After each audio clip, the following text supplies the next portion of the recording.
Hi, everyone. Welcome to Ad Age In-Depth TV Pivot. I'm Janine Poggi, editor of Ad Age. Thank you so much for joining us. Last week, TV media giants returned to in-person upfront presentations for the first time in 2 years. But things looked a bit different since the industry last convened pre-pandemic. Most notably, the focus for media companies was on balancing vast portfolios of linear channels with emerging streaming platforms. There was less of an emphasis on individual shows and more on the sheer scale of content genres and all of the platforms where brands can connect with consumers. So now that the lunchtime performances from Cyrus and roasts from Late Night Funny Men are over, it's time for ad leaders to get down to business. That means thinking beyond the glitz to the nitty gritty of measurement, data, and ad innovation, topics that were largely glossed over during the stage presentations last week. So, over the course of the next 2 days, we will sit down one on one with ad leaders from all of the major TV network groups to get more granular. We will take a look at the state of the ad market amid economic headwinds, explore the ad opportunities on all of the various streaming platforms, and better understand data initiatives. We will also sit down with industry leaders to discuss the hot button topic of this year's ad haggle, measurement. And as Madison Avenue continues its efforts to diversify media spend, we will be joined by leaders of diverse owned media channels to discuss how brands can better work with companies that authentically reach multicultural audiences. Before we get things started, I'd like to thank our co-presenting sponsors, Cadence, LG Ads, and Mountain. And as a reminder for all of you watching at home, please leave your questions or comments on our social channels, and we'll try to get them into our conversations throughout the day. We are going to kick things off today with none other than Disney, which made news earlier this year for its plans to bring ads to its namesake streaming service. Everyone is excited and looking forward to see what that looks like. And joining me now to discuss how Disney Plus will be sold during the upfront is Rita Farrow, President of Advertising Sales at Disney. Hi, Rita. Hi, Janine. How are you? I'm good. Thank you so much for joining us. Thank you. Pleasure to be here as always. What was it like being back on the upfront stage last week?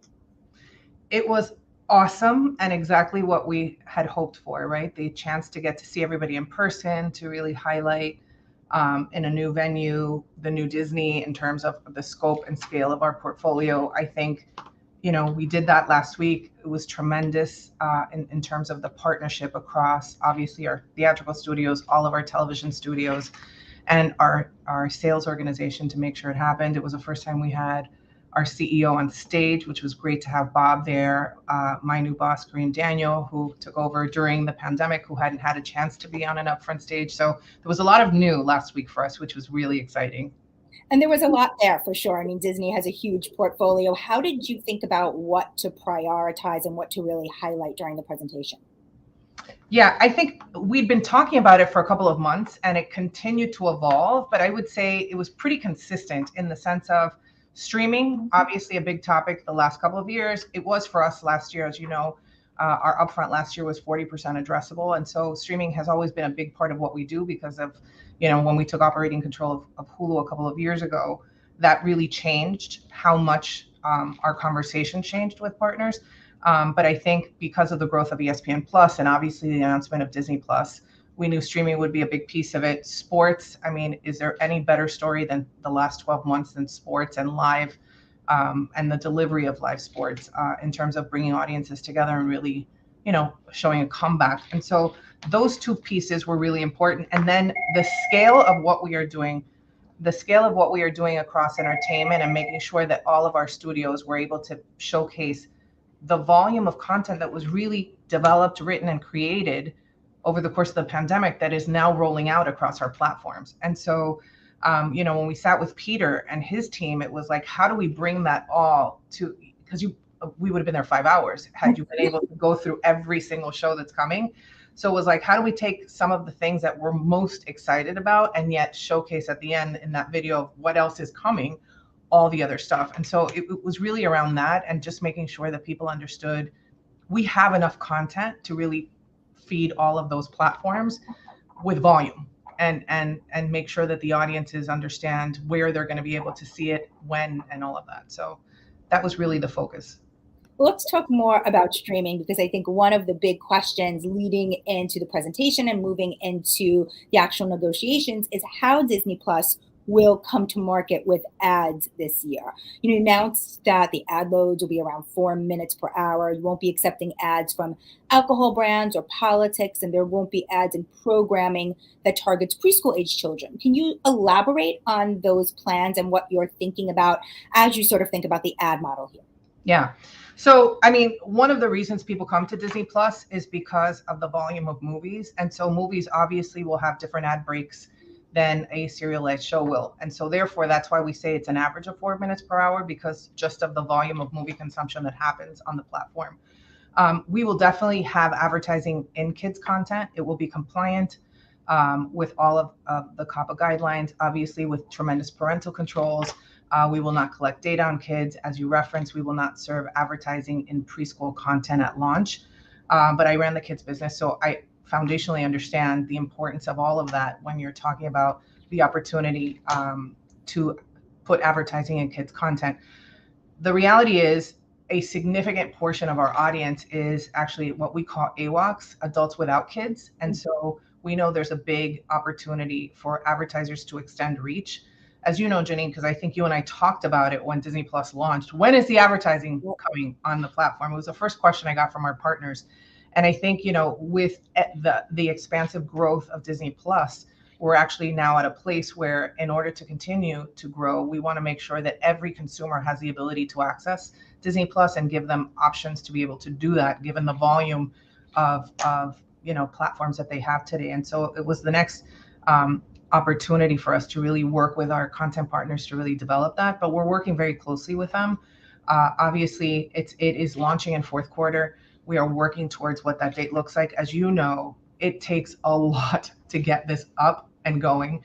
We've been investing in this moment for years, building a technology stack that was able to deliver the types of advertising and robust advertising experiences that clients are looking for, making sure that we have it all set up in terms of the right ad cadence at the right time with the content, the teams that are out in the market, talking to the right types of advertisers. It is no small feat to get something like this off. And I think we've been working on getting it ready to go so that when we're ready to go, it's going to be the experience that everyone expects from Disney, given that it is, our namesake is on the platform, but also some of our most historic content is on that platform. And as you saw last week, you had storytellers from both our television studios and our theatrical studios who have never been to an upfront before. They loved it, by the way. Both Kevin and Sean said, this is amazing, right? They were so excited to see the excitement that partners have to be part of what they're developing. And so it was really exciting to have them there to tell the story and to see them as committed to this launch as we are. As you mentioned, movies are a big aspect of Disney Plus, maybe, differently even than other streaming platforms out there. I mean, we have like Encanto running on repeat, in this house. So how are you thinking about ads aligned with movies? Because it's a lot different, obviously, than watching, a TV show with Dancing with the Stars, for instance, coming to Disney Plus. So how are you thinking the difference in ad model between movies and typical TV shows? Yeah, we're working with the content teams right now to be able to do that. As you know, every movie, as when we were talking about this, and there was a lot of debate internally, every movie eventually goes into a window where there's advertising, right? Our FX networks have a ton of Disney movies on them. They all have advertising. So eventually you get to a place in the product life cycle of a movie where they are on a platform that has advertising. So obviously we do have some historical understanding of what that looks like, but we are working very closely because it will be a significantly reduced load to linear television commercials in movies.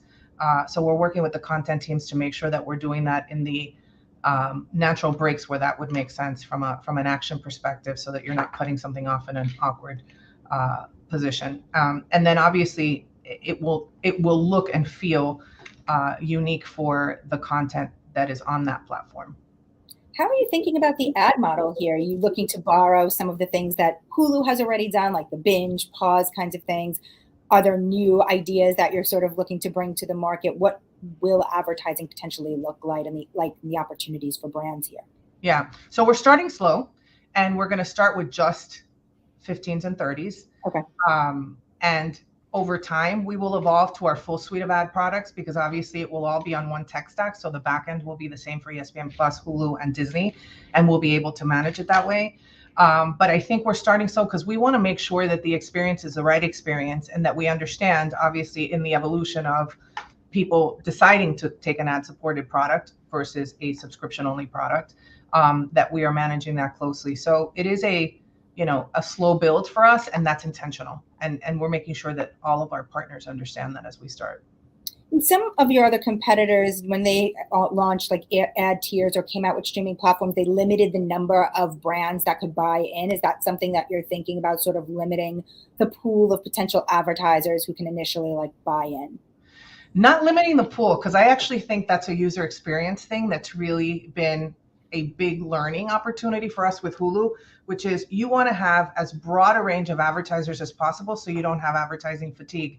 So one of the things that we're really being careful on is actually ad frequency and making sure that we're managing ad frequency as much as the amount of ad load. I actually think when you start to share like sell a share of voice versus letting as many brands onto the platform as possible, you actually can create a little bit more of that ad fatigue that we're trying to avoid here, which is why we're being really thoughtful about, yes, we want to have as many advertisers as possible, knowing that it's a small build, what that's going to look like in the cadence of launch. There's some reports out about pricing and premium pricing for Disney Plus above what competitors have maybe gone out to marketplace with. Can you discuss how you're thinking about pricing and packaging for this? Yeah, so we are selling Disney Plus as a standalone versus the rest of our entertainment products. And that's because it is a much more reduced ad load, and we're starting slow. So that absolutely is the case, that we will be selling it at a premium to what we're selling Hulu today, for example. How big picture, how much do you expect to shift from linear TV into streaming during this upfront? I think we talked about, and you maybe mentioned at the top of this, that 40% number in addressable. Mm-hmm. How are you just like thinking about how much dollars are potentially going to shift? It's funny, I see that percentage still pretty consistent. I would say maybe 40-45% of our total upfront will be addressable. And I think that's because there's a significant growth in our sports business. And so, where you're starting to see that is the evolution on the entertainment side. But, demand across linear continues to be strong. There are brands who really, that is foundationally important in their marketing mix, to make sure that they're investing and launching brands. There's no better way to launch a brand than on, broadcast television. And so we continue to see tremendous demand in that space. I think just our opportunity obviously continues to be high growth and addressable, with new products and more users coming on board. And so to the extent that we are pretty consistent, I would say, from last year, maybe slightly up from last year as an overall, but I still see our linear business is really, really strong. What is the role of Hulu in the suite of products now? I think a lot of the focus has been around Disney Plus with it coming to market with ads, but what is the role of Hulu now? Hulu is, foundational to our addressable business. If you saw in that presentation last week, one of the things that we were all saying is the volume of great content and storytelling that is coming to Hulu it's really impressive. And if you've seen just in the last couple of weeks, the shows that we've launched are, whether it's The Dropout or Dope Sick or The Kardashians, really, really successful stories. And I think for us, that is a platform that continues to deliver. Audiences continue to find content that they love there.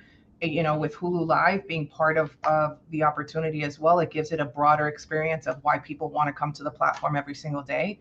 And Hulu for us is going to continue to be our, general entertainment first, big, bold storytelling platform on serialized content that we're really, really excited about. And I think it's a great complement to everything that we're doing on Disney Plus, and a great complement to everything that we're doing on ESPN Plus.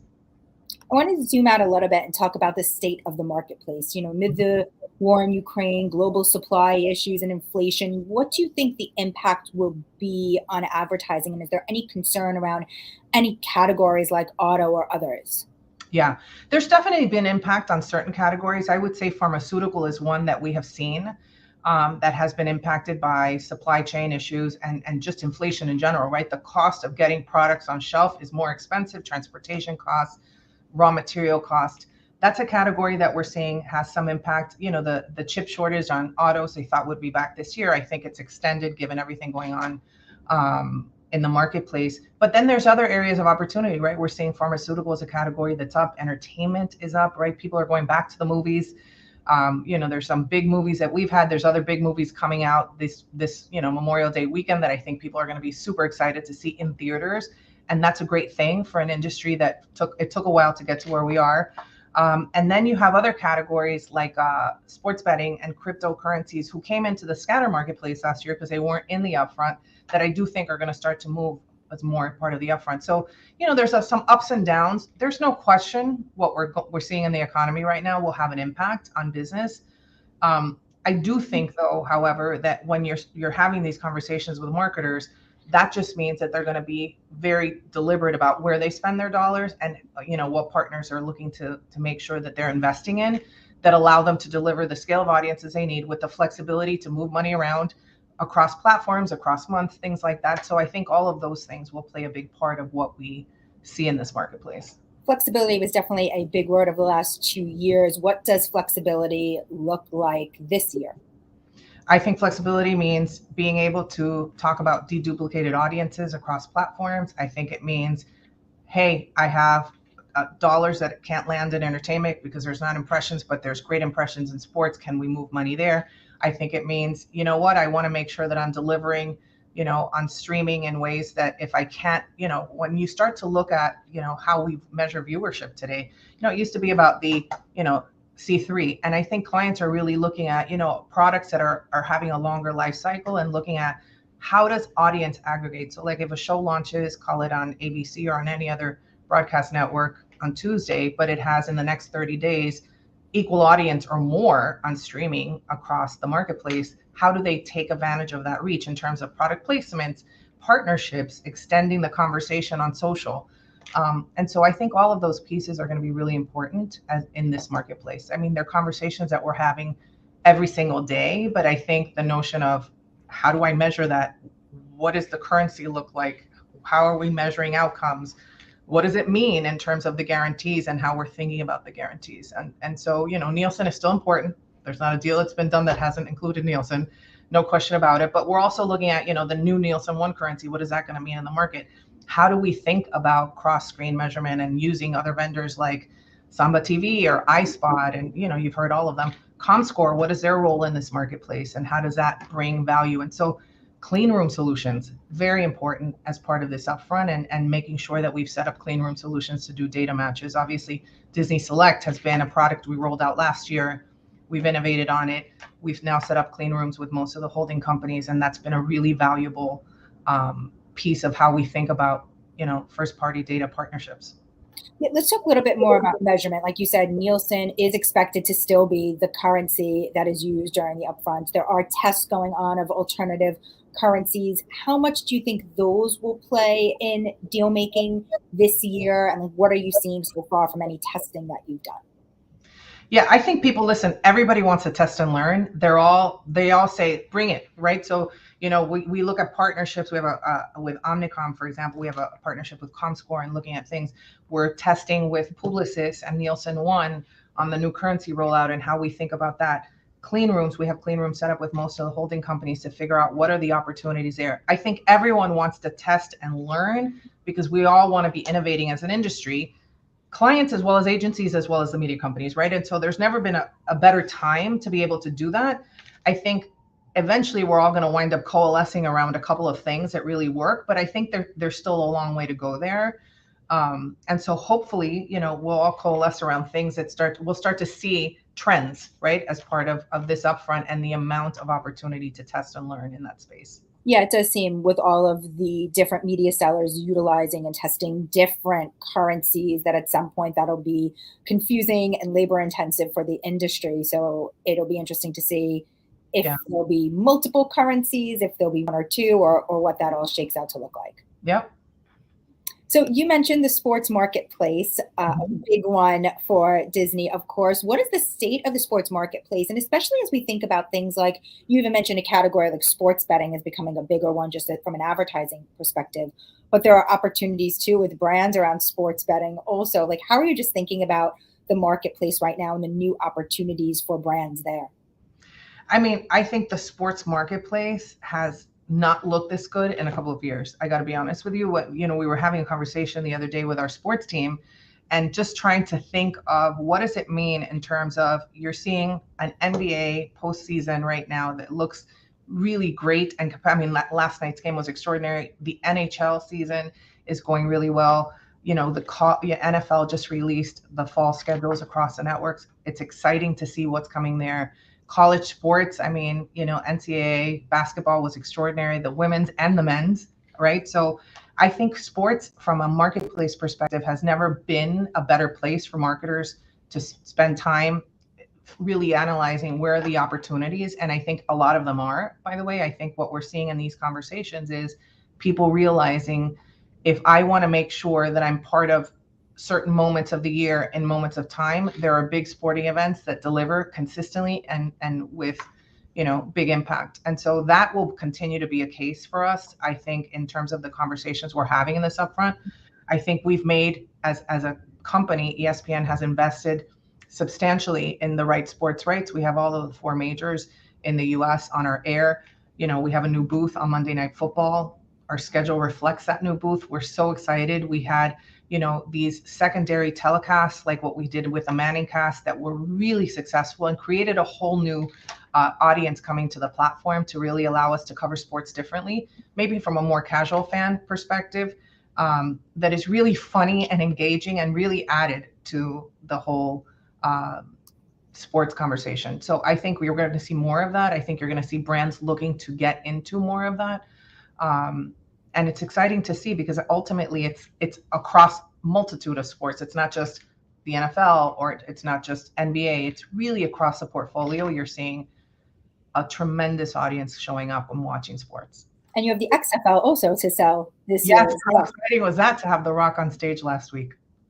So last year you spoke about requiring or thinking more about like multicultural ad buys and what that looks like for brands working with Disney. Can you give us an update on like the follow through and what you are asking from brands and agencies for this year?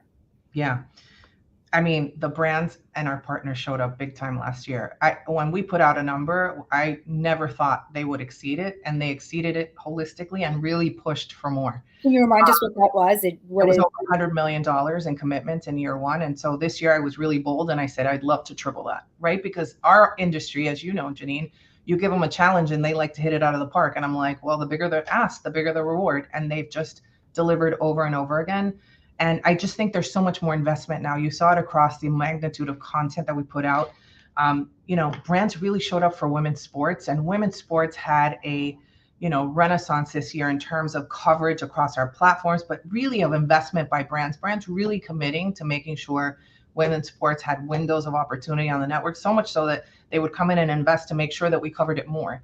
And so we're very excited about that. But it's also, around brands and how they showed up around content for underserved communities and Black and brown audiences, and making sure that content was front and center. Last week, as you saw, we launched Onyx Collective with some bold stories that I think, from Kerry Washington, that we're so excited to be a partner with. Really great content that anybody would watch, but tells the stories that people want to see, and that it's the right time with the right platforms to be able to do it. And yet, there's things like the 50/50 that's coming out this summer around Title IX, and how much coverage we're going to do around the stories that matter across all of our platforms to tell those stories, because they really are, brands really want to be part of that conversation. It's also important that we have the partnerships in place to really drive that for them. So people who are experts in how we work with these audiences to make sure that every solution that we bring to market reflects how the brands should be showing up, because it's really important not only that the content is there, that the creators of that content are people who are those audiences, but it's also how we talk to them and how we help brands show up in that space. And so we're thrilled to be able to do that more. And if I were a betting woman, I would bet on this industry, because they've shown up before, and I bet you they're going to do it again.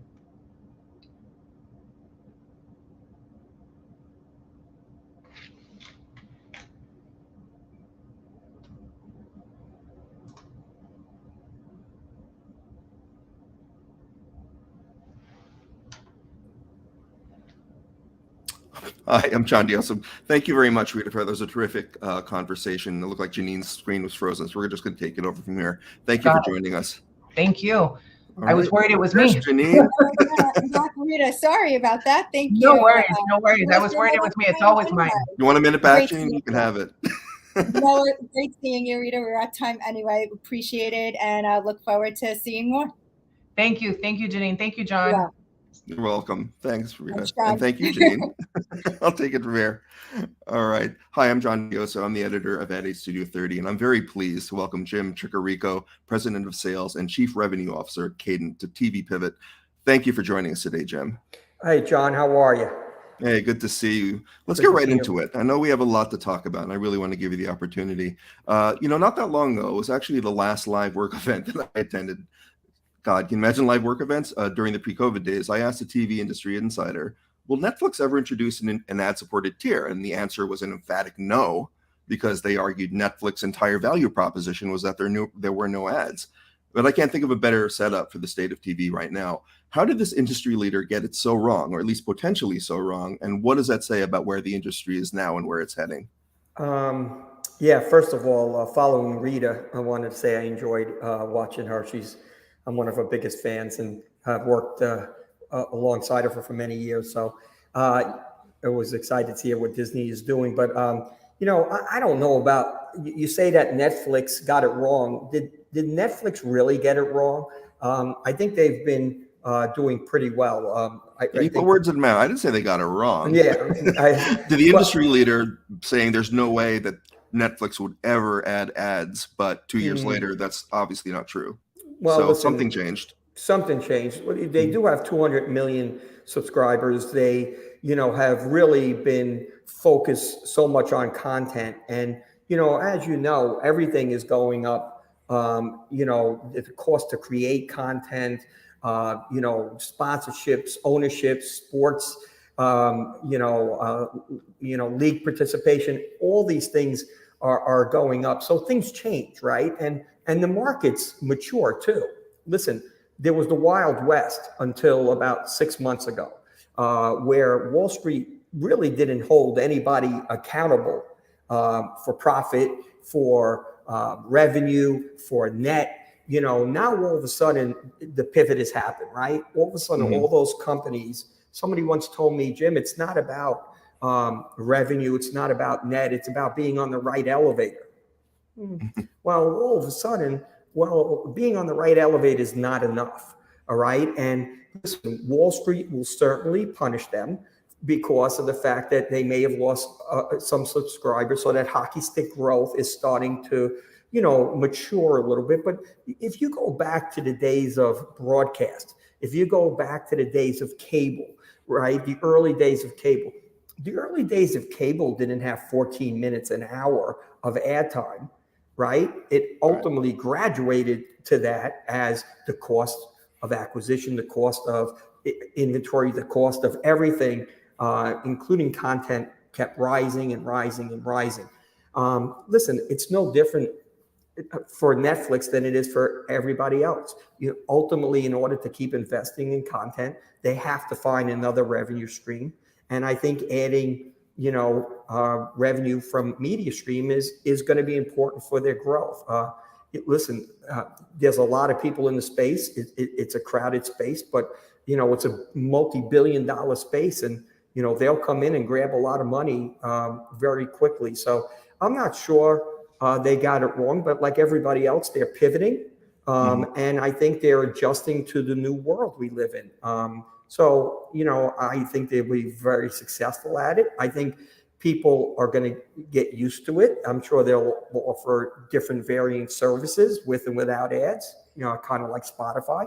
And so people can have their cake and eat it too. But, I think they're ultimately on the right path. And now that Wall Street demands accountability, I think it's probably, a move that was probably necessary and coming. So it's more like a market correction coming to a natural evolution. They were heading this way, possibly anyway. Maybe it happened a little faster than anticipated, than this other industry leader had anticipated, but that it was going to happen eventually. Yeah, I or think survival. I mean, we've been talking about it for how many years? Would they ever go ad supported? I just think with all the stuff going on, starting with the pandemic, right, 2 years ago, and continuing with all the uncertainty in the world, and you still have a war going on, you still have a pandemic going on. The viewership is still changing, right? How people view content and absorb content. You and I talked about my 3 children and how they view TikTok, or how they view Instagram, or all these different YouTube places that they can watch content these days. We also talked about brand loyalty, and I always talked about when I was at Nickelodeon. My kids, you would come home and the kids would turn on Nickelodeon and watch it all day. Doesn't matter what show was on. It didn't matter if they've seen it 47 times. They would watch, the same show over and over again. They would actually sneak over to Disney, but I didn't find out until after But now, there's that new, and it's been seen at some of the upfronts already, that one of the trends is the various networks are emphasizing specific shows and not even, the fall schedules or anything like that. So the industry itself is acknowledging that fact, that it's all about individual program, like individual pieces of content that people are attracted to that happen to come from a particular network or provider.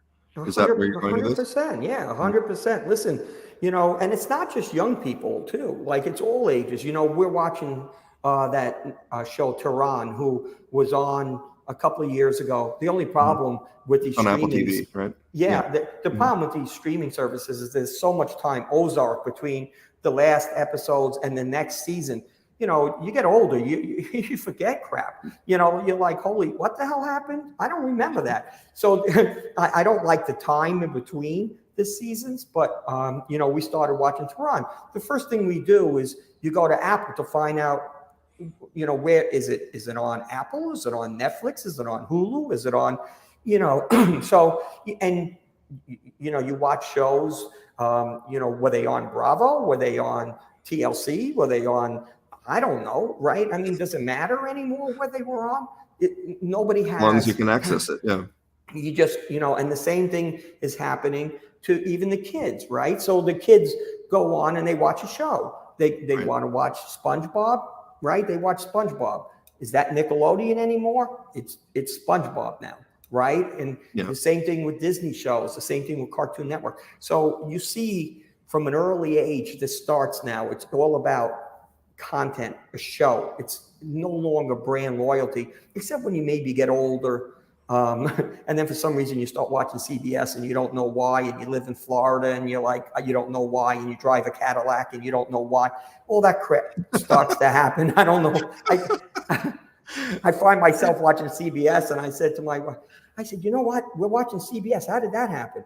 And then I was like, and the new Cadillac is nice. Did you see that? And she's like, oh, you got to stop. You can't. Wait, is this stop. auto pivot or is this TV pivot? What are we talking about here? Yeah, I don't know. It's a little bit of both. All right, you actually started to mention, and I want to get into talking a little bit about fragmentation. But first, in the previous panel, Rita Farrow mentioned the evolution of sports and how that's affecting what they're doing over at Disney. Could you comment on that? Is there anything you want to say about how that's affecting what you guys are doing at Cadence? Yeah, for sure. I think if you look at all the ratings across every network, the one thing that stands out among everything is their strength of the ratings. You look at the NBA playoffs, you look at the NHL playoffs on ESPN, you look at the baseball ratings even now. Everything has gone way up. And, a lot of that is the hangover from the pandemic. I mean, watching sports with no fans in the stands was really tough, right? You lost that enthusiasm, that excitement. And sports is such a release from everyday pressures and things that are going on. And so we felt like, we wanted to put a foot into the sports arena too. So there's a company out there called Home Team Sports, and Home Team Sports aggregates sort of like Cadence sports programming, but they really do it on a hyper local level, right? So they're doing the Mets Phillies game, they're doing the Giant Dodger game. Cadence decided that we were going to get into the sports arena and really look at the games of the week, like the big premium games. So whether it's on TNT or TBS or True, for the NBA games, or it's the NHL game of the week, the NCAA tournament. I heard Rita talk about the NCAA tournament. We had 4 sponsors in the NCAA tournament this year. We also have the golf majors. We have the tennis Grand Slams. We have World Cup soccer coming up. So you actually can come to Cadence now, and we can deliver on a all sports package. We can do it by quarter, timing wise. We can do it by genre. We can do it by sport. So we really give you a lot of flexibility. And so we jumped to, right into the fray, and we've been out offering our sports packages, and it's been very, very successful. Great. All right. Now, I want to get into fragmentation, but also I really want to get into cross-screen measurements. So, Cadence, most people talk about cross-screen. It's one of the biggest conversations in the industry, but Cadence describes it as fluidity. Is that just another way of saying cross-screen, or does fluidity imply a different approach altogether? Could you talk a little bit about that? Yeah, sure. Cadence approach is twofold. One is the fact that we want to extend your campaigns for like to like, right? So reach across to CTV, OTT, and find those same programs and attach them to your linear cable and broadcast buys. And we've been very successful at it. We've been, talking to different clients, and we probably started at 5-10%, and now we're probably getting 20 to almost 30% fluidity on every deal. And it's really one of the biggest advantages for Cadence is we're offering that fluidity on like to like at the same price that you paid for your linear. So we're not putting premiums on it. And it really enables advertisers to follow their eyeballs across screens, right? So it is multi-screen. And the best part about it is that we have unified reporting. So we could show you the impressions, both for the linear part and the CTV and OTT part. And we also combine that with full transparency, which is the most important part, right? We show you exactly the shows you're in, right? To make sure that you know what you're getting. And we feel that that's really important, is the transparency, because, there's still a lot of people out there that are not showing where you're running on OTT and CTV. But for us, it's a natural progression from linear to OTT as you try to find those eyeballs. Now, we still need to work on the measurement part of it, right, going forward. But certainly now I think agencies are accepting the measurement, and they've been very pleased with the ability to not absorb a tremendous increase in premium as you go from linear to OTT and CTV. And that's when we say to a client, here's your CPM on your linear buy, we keep that CPM even as we extend you to OTT, CTV. Got it. And we just have a couple of minutes left, so we have time for one more question, but I really want to talk a little bit about data. As the industry moves away from demo-based targeting toward audience-based targeting, what insights and unique opportunities have you learned from your Aperture program and your partnership with audience data providers such as Catalina that you could share with our audience today? For sure. Our Aperture platform is our tech stack. And really, everybody talks about moving to more audience. It's probably a little slower than the industry would like, but it's going there. Demo-based targeting is still a little bit of muscle memory, a little bit of your security blanket. People still like to see their spot at 801 in the Academy Awards. It's part of a legacy of TV, the way you buy TV. But what our Aperture platform allows is to import data from any source, first party, third party, LiveRamp, wherever it is. We can import that data, and we also have a device graph. So what we do is we create a custom segment, right? So let's look to Catalina as an example. So we'll create serial lovers for a CPG that we're currently working with. So we create that custom segment, right? And then we match it against our device graph, and the device graph goes down to zip 11 and can actually find households that like cereal. But not only that, they can actually look at people who like that particular cereal, or if it's important for the CPG cereal manufacturer, they can look at lapsed cereal buyers. So people who used to eat that particular serial now have gone to a competitor, and then we can target those competitors through our device graph and then actually show a lift in sales. And the other part, I talked about transparency. The biggest part about our Aperture platform is transparency.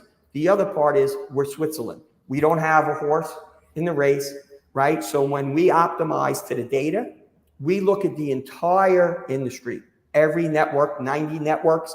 And whereas if you go to a particular network group, they can only use their portfolio, right? And that's the real key about cadence is we're Switzerland, right? We don't have a horse. We let the data tell us where to put the media and when, and there's no walled gardens. So that's really an important benefit for our Aperture platform and help you find those really hard to reach customers. All right, from Nickelodeon to Cadillacs to sports to horses in Switzerland. What a great conversation, Jim Chicarico from Cadence. Thank you so much for joining me today. John, it was a pleasure. Stay well, and we'll talk soon. Talk to you soon. Up next, my colleague, Ad Age senior reporter, Katie Keck. Take it away, Katie. Hi, good morning. Thank you so much, John. Joining us now is Kim Kelleher. Hi, Kim. Hi, Katie. Nice to see you. Good morning. Yeah. So this time last year, you discussed that AMC's goal was to put its content in front of as many people as possible, specifically touching on that you were looking at your streaming approach from a different vantage point as some of your peers. I'm wondering if you can speak to AMC's streaming strategy and whether it's changed, especially since streaming has been a key area of focus during this last upfronts. Oh, it definitely has. It's great to be here with you. Thanks for having me on. I appreciate it. Absolutely. So I think the best way to describe it is we are increasingly defining things as a single relationship with multiple interconnected ad-supported components. Instead of focusing on linear or streaming or catch-all categories, obviously there's huge intensifying interest in FAST and AVOD right now. Mm-hmm. And we're very happy to have been in the space incredibly early, over 2 years ago, with a real commitment to building channels around our popular content. Our approach is really to see and treat these environments, these platform environments, as extensions of our umbrella brands. Mm-hmm. So how do we actually create the best environment or the most familiar environment for the AMC audiences? Every time they're on one of our channels, we're thoughtfully working with our platform partners to program them, to schedule them, to ensure that it is a consistently reliable and enjoyable experience and reflective of what they've come to expect from our brands. So I think it's, to your point, our approach to this space has been, we want to be everywhere. Anyone who consumes our content wants us to be. And we're bringing our advertising partners with us on this journey. So this bet has really paid off for us over the last couple of years. We have 6 new channels in 2022, and we're expanding our platform relationships real time. So we're up to 14 channels, or 14 FAST channels, a very large AVOD presence, and it's become a significant and representative portion of our digital inventory. Yeah, absolutely. And there has been a huge sort of shift with even some of the biggest players shifting to AVOD now. We have Netflix, we have Disney Plus joining the AVOD space. I'm wondering if you can talk about how AMC is standing out among some of its larger peers to kind of break through the noise. Sure. In this, I would say I'm gonna expand on your question and talk a little bit about how AMC holds its own, and actually, I think very much outpunches its weight amongst some very large competitors. To your point, for us, I think that using our size as an advantage is very important. We need to move quickly. It's allowed us to innovate very quickly. We don't have the numbers or the layers a lot of our competitors do. So frankly, our trial and succeed or trial and fail probably moves much faster. It's allowed us to really push on the advanced advertising frontier, where I would think even our peers think we are arguably at the forefront of innovations in that space. Not only in advanced on linear, but also in the programmatic space. We have a programmatic first approach to the marketplace. I think that we've used our size to an advantage. Yeah, absolutely. So, I want to kind of touch on AMC's footprint in the digital space and in the linear space as well. And last year you talked about the importance of IP, and digital expansions of successful linear properties has been a huge topic during upfronts this year.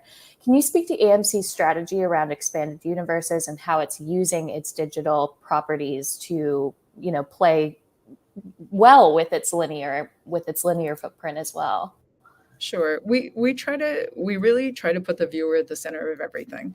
So when we think about the ecosystem of distribution of our content holistically, and like I said, even in AVOD Fast or in streaming or in any of the distribution environments, we strive for consistency. We strive for an environment that consistently puts forth the quality that our viewership expects.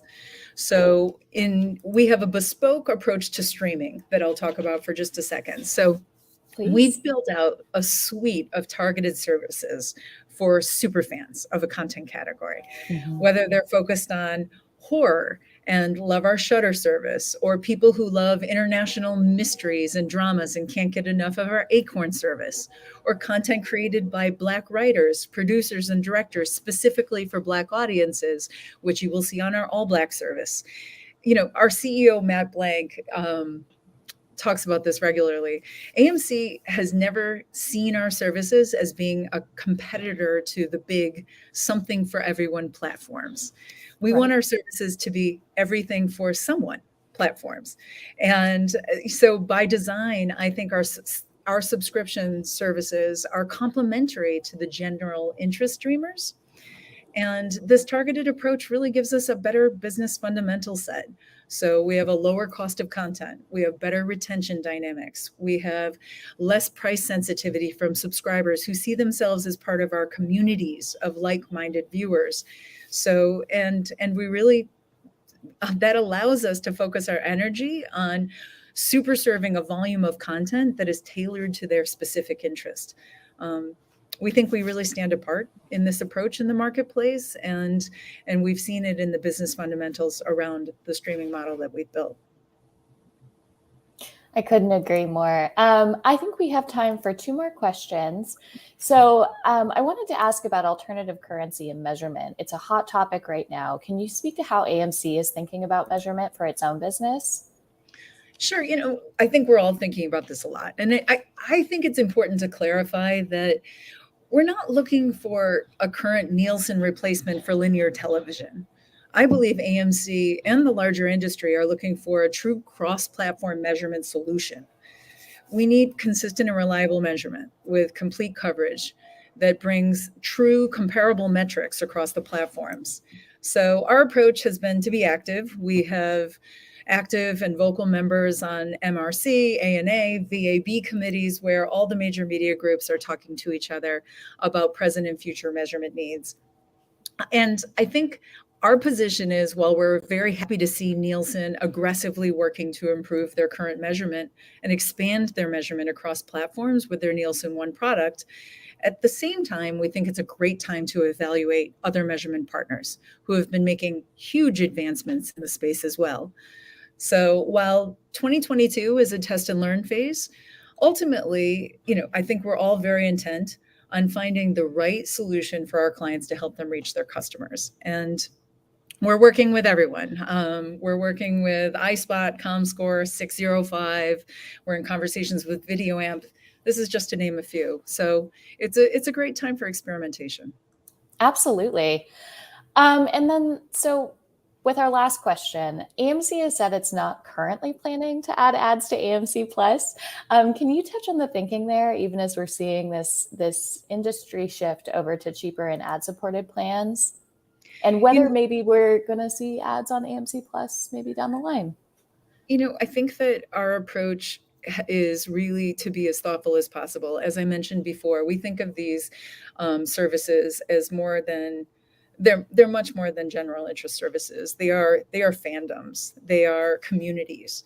And if we were to introduce ads to those environments, it would have to be a very thoughtful, and even I would go so far as to say an endemic approach. It would have to be complementary to the service by nature of what the service is. So that is not something we're looking to rush into. That's just kind of where we are right now. Absolutely. Well, thank you so much for sharing that, Kim. Thank you for being with us. We're going to take a brief break. Please join us at 1 p.m. If you're on adage.com. Please remember to refresh the page, and we'll see you soon.